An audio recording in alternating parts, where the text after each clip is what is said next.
estamos de volta. E agora a gente vai falar um pouquinho sobre os desafios e soluções para a liderança. Eu sou Samira Cardoso, sou CEO da Layer Up, que é uma agência. E a agência realmente não é muito famosa por fazer uma gestão de pessoas adequada. E eu quis mudar isso. Tenho 26 anos de experiência. Atualmente, a Layer Up tem mais de 180 colaboradores, 5 vezes Great Place to Work, mais de 100 milhões faturados. A gente atende empresas como Vivo, iFood. Vivo, por exemplo, com Employer Branding, então com uma ação bastante voltada para o RH. Então, a gente tem bastante experiência nesse assunto. Eu vou dividir um pouco dessa experiência e de uma pesquisa que eu fiz com mais de 100 líderes no ano passado, tentando descobrir quais são os principais desafios e, claro, propondo as soluções para esses desafios da liderança. Vamos ver se avança aqui. Foi. A liderança é um problema ou uma solução que ainda não foi ativada? Eu trago alguns dados aqui para a gente poder iniciar essa apresentação.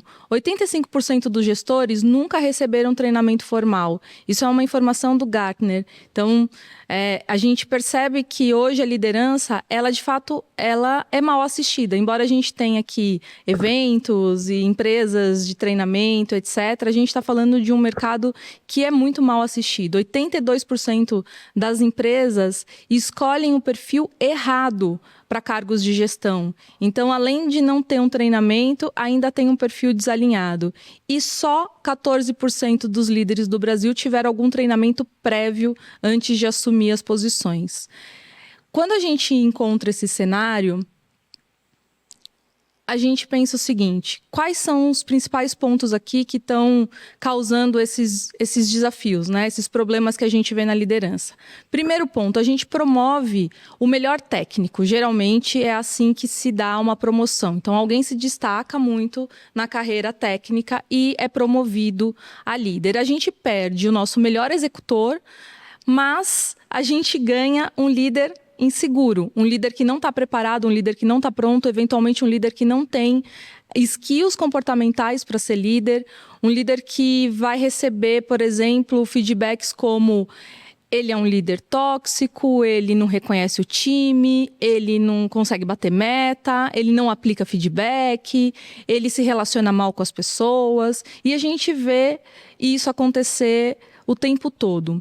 Na minha carreira, na minha experiência pessoal, antes de cofundar a Layer Up, há 12 anos atrás, eu tive uma carreira longa, 15 anos, em empresas em que eu fui liderada.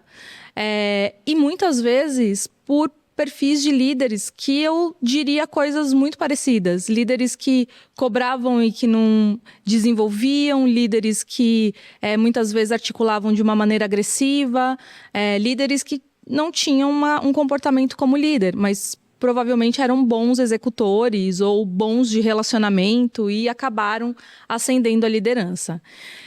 A pergunta certa que a gente tem que fazer é: esse líder, ele foi preparado? Ele teve a oportunidade de aprender a ser líder? Alguém ensinou ele a liderar? Essa é a principal questão.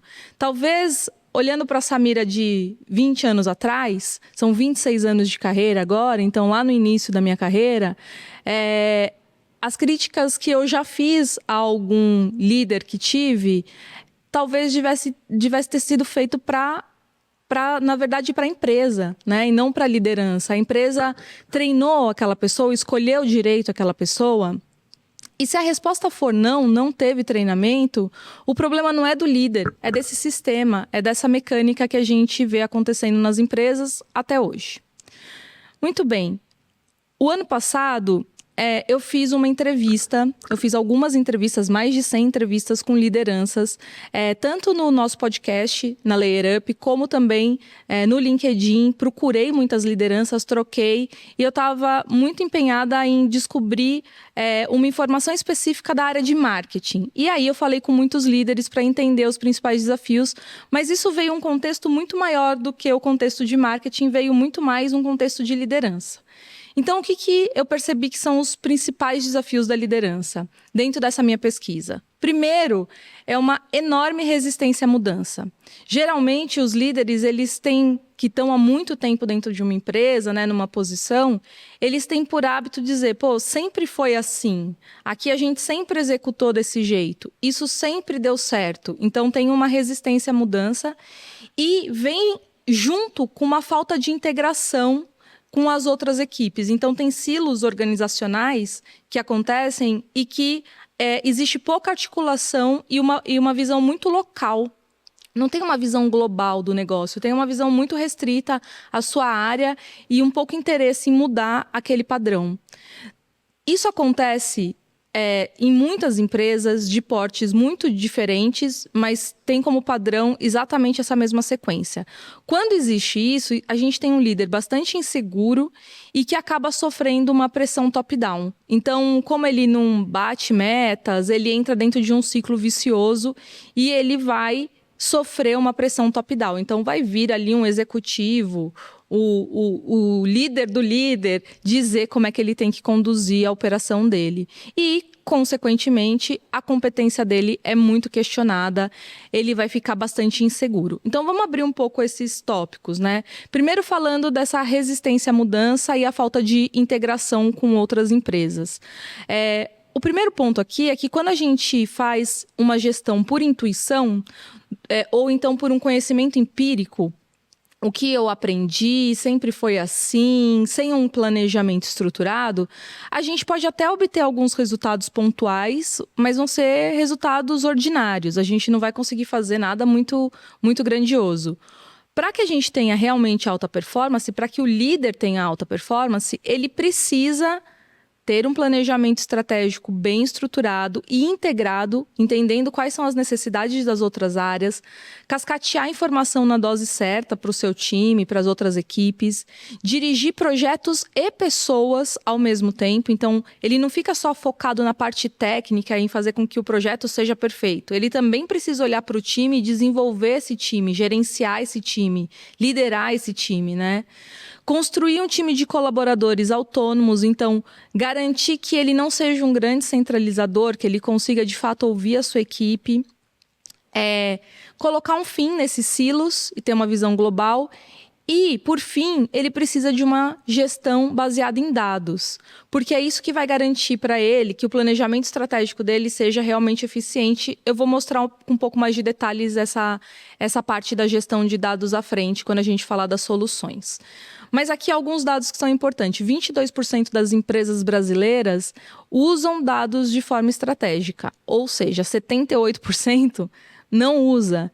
E quando a gente olha para essa relação de risco, né, de não usar dados, de não ter uma gestão estruturada, essa é uma fonte da FGV, a gente tem aqui que 8% do PIB pode estar em risco nos próximos 10 anos por falta de maturidade de gestão, por falta de planejamento, de organização, de liderança.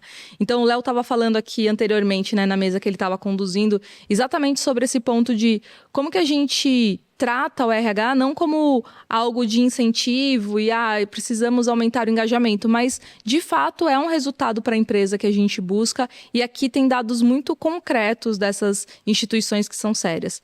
Qual que é o papel do RH nessa resistência à mudança? Então, a primeira questão aqui é criar condições para que essa integração entre áreas exista, para que exista uma troca, para que o líder tenha, de fato, uma visão global, não só uma visão local do que ele está fazendo.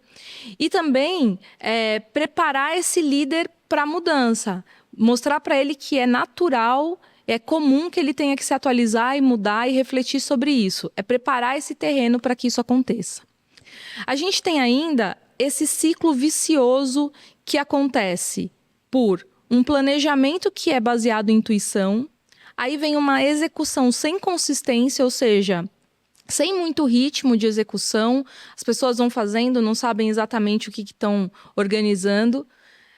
Temos uma direção top-down, é assim que acontece, e a gente vai ver aquela área, aquele setor desempenhar em baixa performance.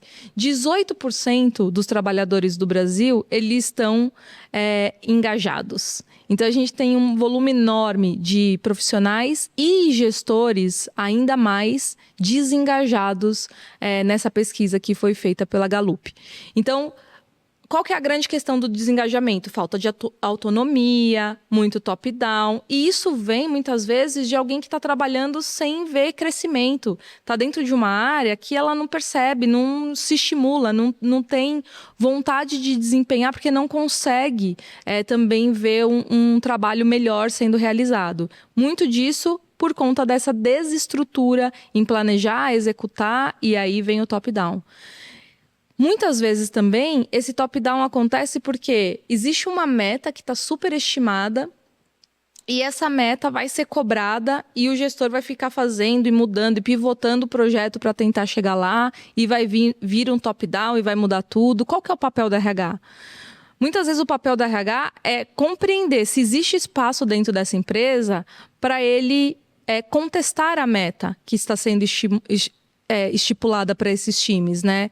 Ele mensura esses ciclos de top-down, de resultado, de como usar dados. É isso que a gente tenta inibir, por exemplo, dentro da Layer. Se cada líder vai estabelecer uma meta para o seu time, eu preciso contar com a ajuda da minha equipe de RH para ouvir as pessoas, para entender a percepção delas sobre a meta, para validar se essa meta faz realmente sentido, como elas se sentem, porque às vezes a gente coloca uma meta que é um desejo, é um sonho, não é exatamente uma meta, né?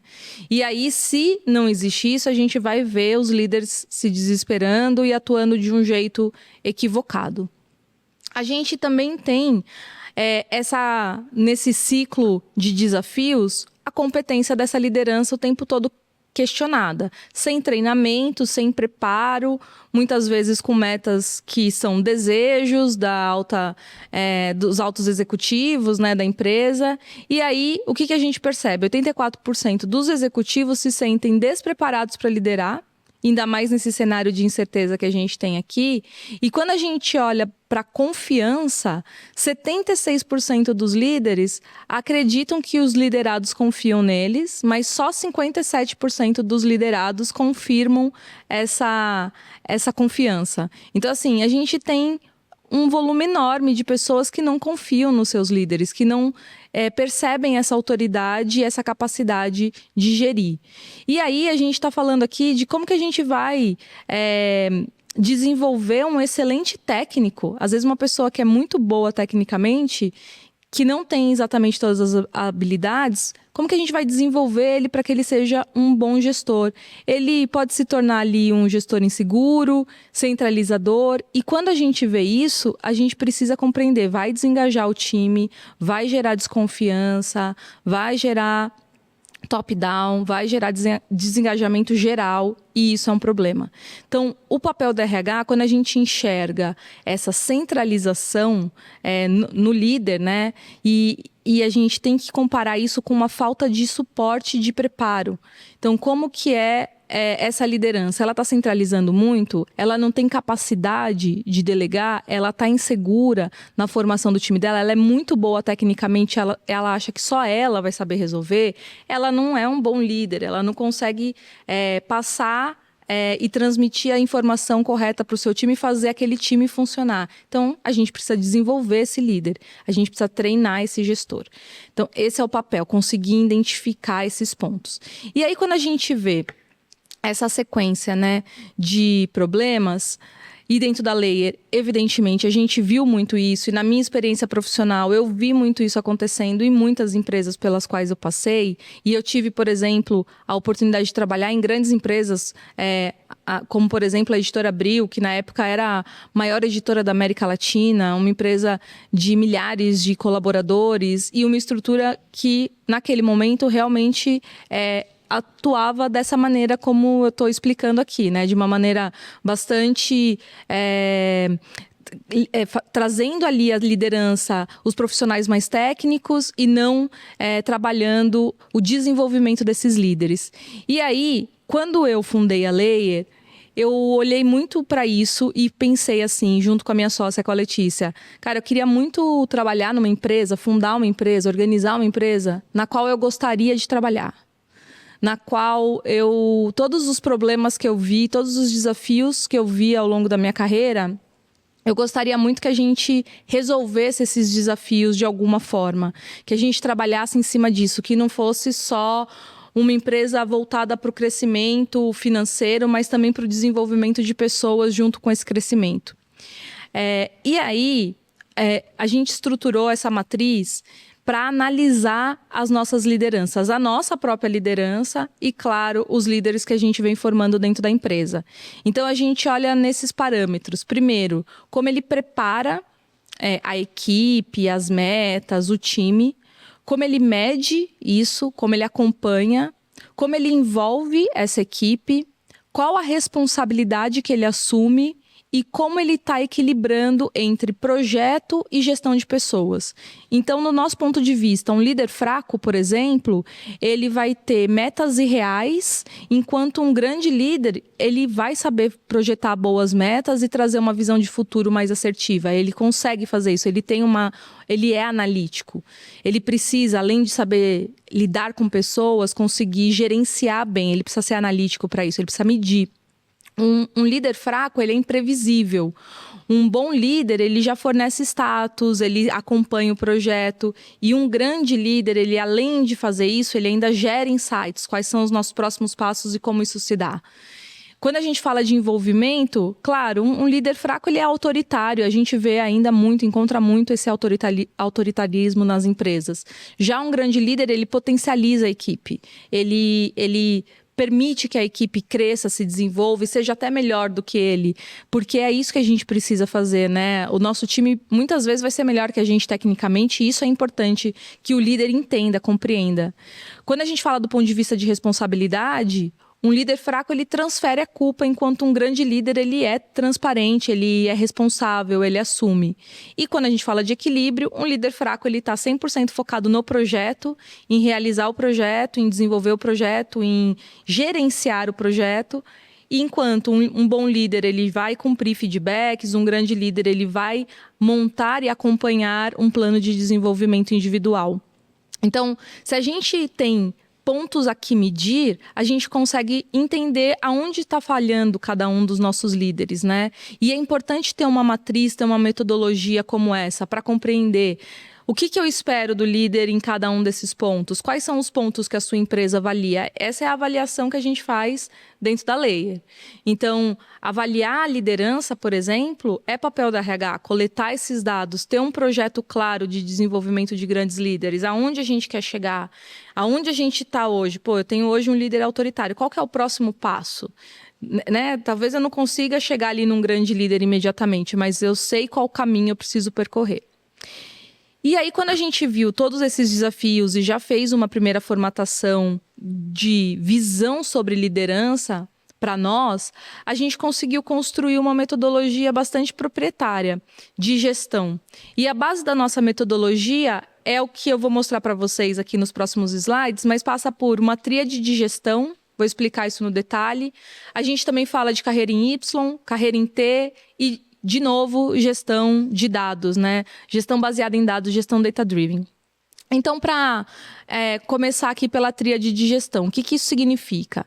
Dentro da Layer, a gente estabeleceu o seguinte na nossa gestão, em todas as decisões, das mais complexas às mais simples.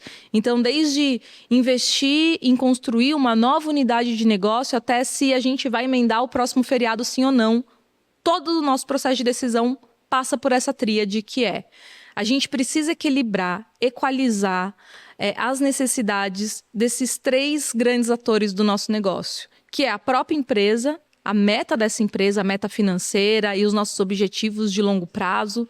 Por exemplo, a gente visa estar ali no top 50 agências até 2030.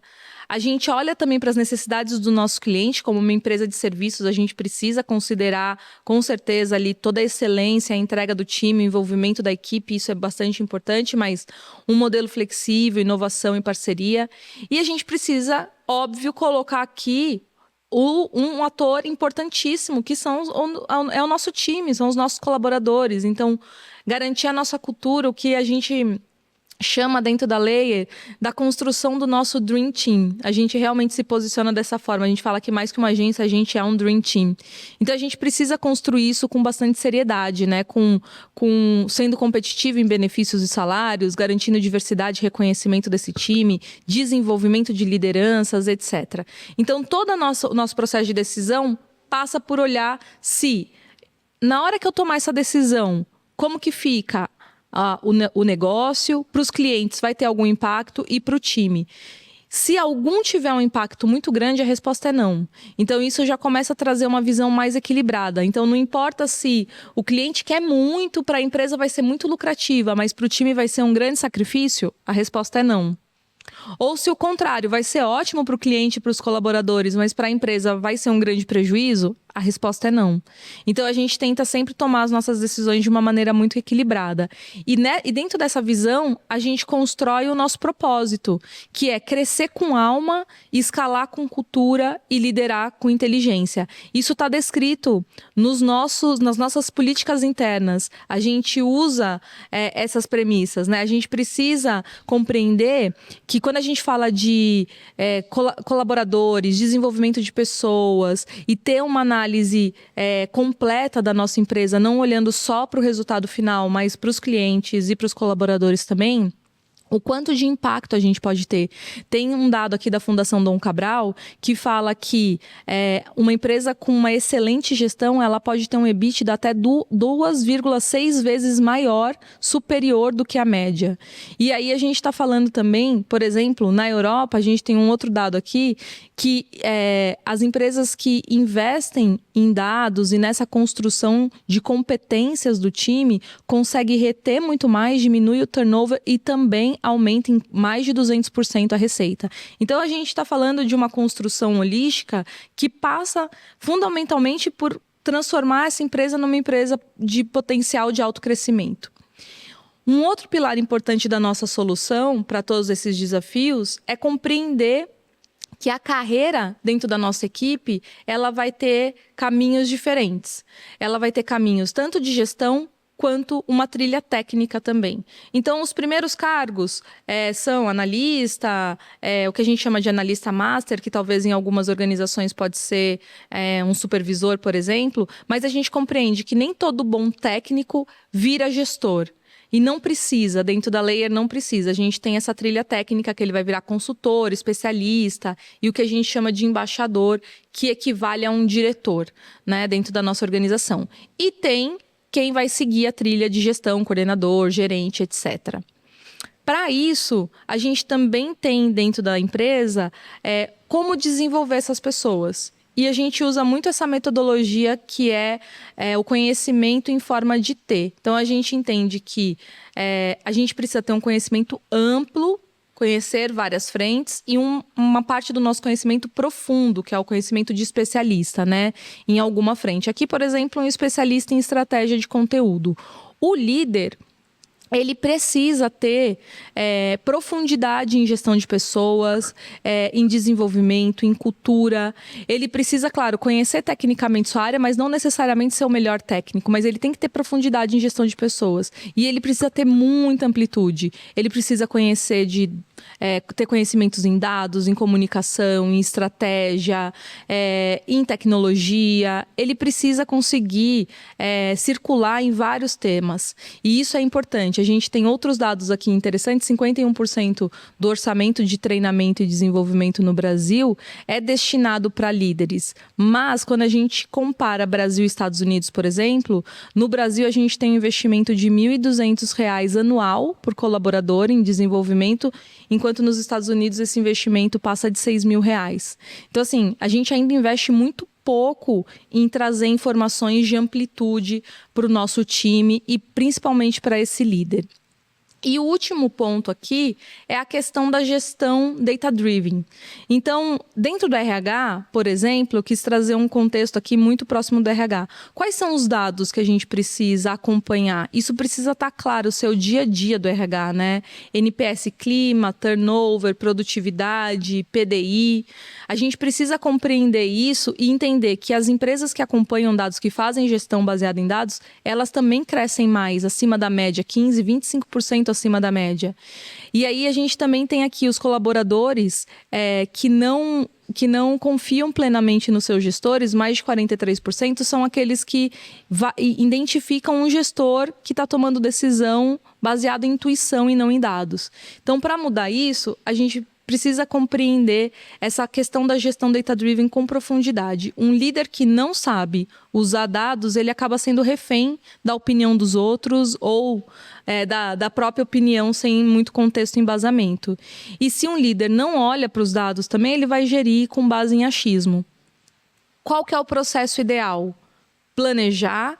Então, eu tenho um caminho de um planejamento estratégico bem fundamentado, executo e acompanho essa execução junto com o meu time, analiso a performance baseada em dados, faço pesquisas, monitoro, entendo quais são os gargalos e otimizo. Esse é um ciclo constante dentro da gestão e esse é um ciclo constante também para a liderança.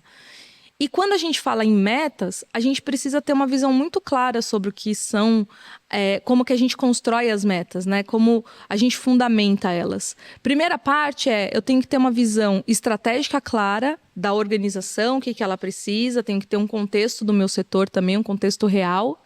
E eu preciso compreender claramente a diferença entre meta e desejo. Eventualmente, eu tenho um sonho grande, mas aquilo talvez não seja uma meta, porque meta, ela tem uma característica, ela precisa ser específica, mensurável, alcançável, relevante e temporal. A meta, ela é SMART. Ela não é, eu brinco, SMART, que seria, em vez de alcançável, fácil. Ela não pode ser fácil, ela precisa ser desafiadora, mas ela também não pode ser SMURT, ou seja, inalcançável, inatingível, porque daí aquilo vira só uma angústia para o líder, para o time e para todo mundo. Ela precisa ser alcançável. E esse é o ponto que faz toda a diferença numa análise de meta.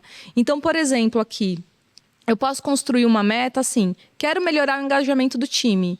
Isso não é meta, isso é desejo. Não tem tempo, não está dizendo como, não está dizendo melhorar enquanto, não está dizendo nada. O que é uma meta? Como se constrói uma meta? Preciso aumentar o NPS de 45 para 65 até dezembro com ações mensais de reconhecimento e o one-on-ones quinzenais. Isso é meta, está bem definido. O que seria uma meta atingível? Né? Eu estou em 45, eu quero 65. Mas se eu colocar 100, ela vira inatingível. Continua bonita, com uma estrutura de meta, mas ela fica inalcançável. Se eu colocar 50, ela fica fácil demais. Pô, já estou em 45, eu quero ir para 50. Com todas essas ações, eu preciso me desafiar um pouco mais. Então, esse conhecimento e esse acompanhamento constante de um olhar de dados traz para o gestor e vai trazer também para o time de RH uma visão analítica que ajuda a construir metas muito mais propositivas. E esse é o caminho para que a gente possa desenvolver um grande líder. Para fechar aqui, eu quero dar uma visão que a gente construiu na Layer, que a gente acredita muito que todo mundo é arquiteto da sua carreira. O líder também, ele é arquiteto da sua carreira. Mas como que o RH pode contribuir e que tipo de líder a gente precisa construir? Então, a gente precisa construir, são 5 pontos aqui. Um líder que tem foco em resultado com ética, com equilíbrio e com uma visão data-driven.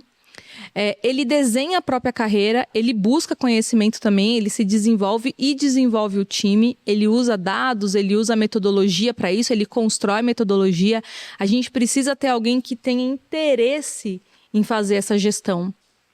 Ele tem uma postura que assume responsabilidade, assume fracassos também, vitórias dentro dos projetos.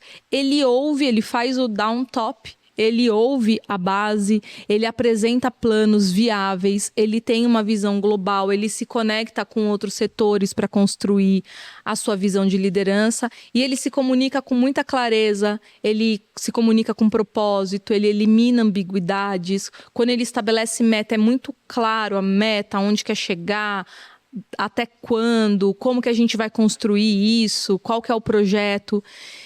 E, por fim, a gente tem aqui uma pesquisa da McKinsey que fala que o grande diferencial competitivo das empresas agora vai ser construir uma saúde cognitiva, habilidades e inteligência para os seus líderes. E que isso tem a capacidade de potencializar em mais de 6 trilhões o ganho potencial global, né? Aumento de PIB global. Então, assim, investir na liderança é investir, sem dúvida nenhuma, num resultado positivo da empresa. Isso precisa estar claro e precisa de método. Eu apresentei aqui o método que a gente utiliza na Layer, mas acho importante que isso seja estruturado e aplicado em todas as empresas. Eu espero ter contribuído aqui na visão desse projeto de construção de líderes, de superar os desafios da liderança e, como a gente diz lá na Layer, que as empresas possam crescer com alma, escalar com cultura e liderar com bastante inteligência e construir o que a gente está construindo, que são os Dream Teams. Valeu, muito obrigada.